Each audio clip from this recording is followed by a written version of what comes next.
All right, coming with another video here. We're going to look at subtracting fractions this time. I just want to quickly review the adding fractions model that I like, which is using the array, and why I like that. And you can see it's going to relate to subtraction. Subtraction is going to be very easy if you've got the addition sort of model down. So if we wanted to go back and look at, let's say, a quarter plus a half, and we wanted to use the model that I'm showing you, the one that I like, basically it's building an array. I mean, not basically, exactly, it's building an array. And you build it by the two denominators. So in this case, the 4 and the 2, and I build a 4 by 2 array, which gives me 8 slots, all right? And then I just build my two parts in there. So if I want to build 1/4, and I'll use the red here, if I want to build 1/4, that means 1 out of 4. Well, I've got 1, 2, 3, 4 columns going up and down. So I'm going to fill one of those with dots or color them in, whatever. Dots are easier because sometimes you end up moving them. And now I want to add 1/2. Well, 1/2 would be, 1 out of the 2 rows. So in this case, I'm going to end up moving one of those dots. And it's still 1/4, right? I mean, there were still 8 spots, and I'm taking up 2 of them. That's 2 out of 8. That's 1 out of 4. If you kind of look at them as being sort of boxes instead, you can see I'm still taking up 1 out of 4. So even though I'm not using the columns anymore, I'm still taking up 1 out of 4 spaces, or 2 out of 8 in this case.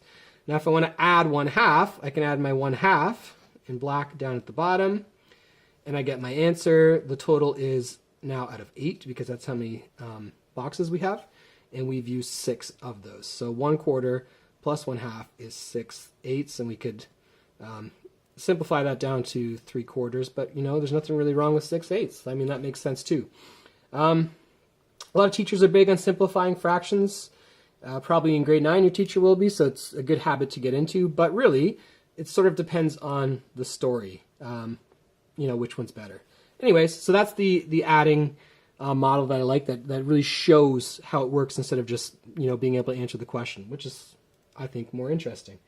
And on my test, I guarantee you it's going to not just say, here's 50 subtraction of fractions questions, how many can you answer right? I'm going to have like 1 or 2, and I'm going to say, prove it, right? And this would be one model that shows it. So let's go into subtraction now. So if it's something pretty easy, like 3/4 take away 1/4, I mean, there's lots of strategies to solve that. I mean, you can just sort of look at it and imagine there being a pizza cut into quarters, and there's 3 of them left. I don't know what happened to this guy, he's gone. And then someone takes 1 more quarter, so this one's gone. You can kind of see you're left with 2/4 or 1/2. I mean, it just sort of comes together. Okay, and you can use lots of other models. You can use a number line, or you can use a fraction strip, or there's tons of models. But in grade 8, we're looking more for something that's going to be like, let's say, 2/3 take away 1/2. So in this story, we have different denominators, and all of a sudden, the pizza model doesn't sort of work so well, because if we had 2/3 and someone's going to take 1/2, then I'm not really clear on what that would look like. Same thing with the number line. For me, at least, it would be very difficult to get those precision measurements. I'd have to use a ruler. It would take a long time. I'm not really interested in that. So I'm going to go back to the model that I liked for addition. And if I was good at that, I'm going to be really good at this, because this is actually, I think, a little bit easier. So same thing. Going to build an array. This one's going to be 3 by 2. Doesn't matter where the 2 goes. Doesn't matter where the 3 goes. I'll put mine like that, but again, it doesn't matter. So there's my 3 by 2 array, and you can see I've got 6 total boxes, okay? And now I'm going to build my 2/3 first, and I'll do that with my red pen. So 2/3. So I've got 1, 2, 3 columns. I'm going to fill 2 out of 3, right? And that's one of the things I like to teach kids, is if you sort of refer to that as out of. And I know that's not always the story. When we get into problem solving, that might not be what it is, 2 out of 3. But if you think of it that way, then this makes sense, right? I've got 1, 2, 3 columns, and I've used 2 out of 3, right? So there's my 2/3, and then now I need to take away 1/2. So, I mean, the halves are going across, right? I've got 2 columns, 1 out of 2. And I need to take 1 out of 2 away. So if I just move this dot and put it here instead, now I can take out 1/2, 1 out of 2. So I can just like get rid of 1/2, right? And now I can see my total leftovers are out of 6, because there's 1, 2, 3, 4, 5, 6 boxes, and I only have 1 left. So the answer to that question is 1/6, or 1/6. And the way I was taught as a kid, and your parents were probably taught this way as well, was the same way we were taught addition, was to find a common denominator, right? To look at those and say, well, what do they both go into? And I mean, you could go to 12s, you could go to 24s, you could go to 30s, you could go to anything, but it makes sense to go to 6, right? So if we make them both out of 6s, we say, well, how do we get there? So 2/3, how do we make that out of 6s? Well, we double it. It becomes 4/6. And then 1/2, how do we get it to 6s? 6ths, we're going to multiply it by 3, and that becomes 3/6. Wow, that's fun to say. And then it becomes much easier to imagine, well, if you have 4/6, take away 3/6, you're left with 1/6, right? 4 oranges, take away 3 oranges is 1 orange. 4 centimeters, take away 3 centimeters, 1 centimeter, right? So that becomes easy, and that's sort of the method we were taught, the common denominator. But this is a model, right? This actually shows it happening. We actually had 2/3 at one point. And then we took away the 1/2. Yeah, we turned them into 6, so it's really doing the same thing. It's just sort of a visual representation of what we're doing, okay? Gets a little bit harder. Let's put a mixed number in there. Or sorry, let's put in an improper fraction. We'll do the mixed number after. So I've got an improper fraction, right, where my numerator is bigger than the denominator, 4/3. And I'm going to take away, let's go with subtracting 1/2. And so same thing. I could find this lowest common denominator stuff, but I'm going to use my model.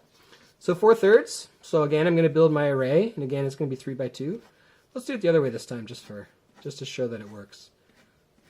So this time I made my array 3 by 2 this way instead of going lengthwise. Let's just see if it changes anything. Spoiler, it doesn't. All right, so I'm going to make my 4/3. So here's my thirds: 1/3, 2/3, 3/3. So let's put in 1/3, 2/3, 3/3. Uh-oh, right? I need another box. So I build the same box. No tricks, nothing changes, and I need another third. So I had 1/3, 2/3, 3/3, and I need that 4th third. So I need to go into a second box, a second hole, which makes sense because I have more than a hole here. So now I need to take away 1/2. Well, that becomes very easy because I can just take away half here. If I think of it as 1 out of 2, well, there's 2 columns in each box. I get rid of one of them, and there I've got my answer. I'm actually done all the work. So it was really easy to take away that 1/2. So it's kind of a change from addition. In addition, we liked it when we had proper fractions. It was a little easier because we usually didn't have to go into a second box. Sometimes we did. But here in subtraction, it's actually sort of easier when you do have more than a whole because it's easier to take away that piece. So the answer to this question, by the way, I guess we should do that, is that I have 1, 2, 3, 4, 5, and my holes are 6ths here. They're at a 6. I know there's 2, and that's a common mistake because people might think it's at a 12 because there's 12 boxes, but each hole is just 6. And I used 1, 2, 3, and none of those because we got rid of them, right? That was taking away our half, and then another 2 here. So 1, 2, 3, 4, 5, 6, right? And using the model that we were taught, as older people were taught here, is to find that common denominator. 4/3 becomes something 6s. We double it. 8/6. Take away this. We triple that. This is times 3, right? Times 2, and this is times 3. So then it becomes 3/6. And if you subtract those, it becomes 5/6. All right. So that's the model I was taught, but I never really understood what was happening. Here's the visual model using those arrays. And for me, this is better. I can see it. I'd have a tough time building this on a number line or using circles or something like that. Okay, and if it was the other way around, if it was a mixed number instead of an improper fraction, so if it was 1 and 1/3, because that's what 4/3 converts to, right? 3/3 is a whole, or extra 1/3.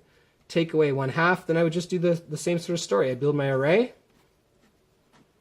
and we'll build it 2 by 3 again. Oops, it's a terrible array. Oops. But again, we don't have to be super precise with this, which is good. We don't have to measure things out. If you're messy like I am, this is still going to do the job. So I need 1 and 1/3, so I'm obviously going to need a second box here because if I fill up my 1, well, that's a whole box. There's my 1. And then I need the third, well, then there's 1, 2, 3, so I'm going to take 1 out of 3. Right? And then the same story. I need to take away a half. Well, I'll just take away a half here, and I can still see the same answer. 1, 2, 3, 4, 5, 6. All right, so that's subtraction of fractions using the array model that I'm enjoying because it's proving it, right? And on my tests, I might have a question that looks just like this, and just providing the answer is not going to be good enough. I'm going to need some sort of a model. This is a model, this is sort of not. This is really just, I want to call it tricks, right? It's really just a trick.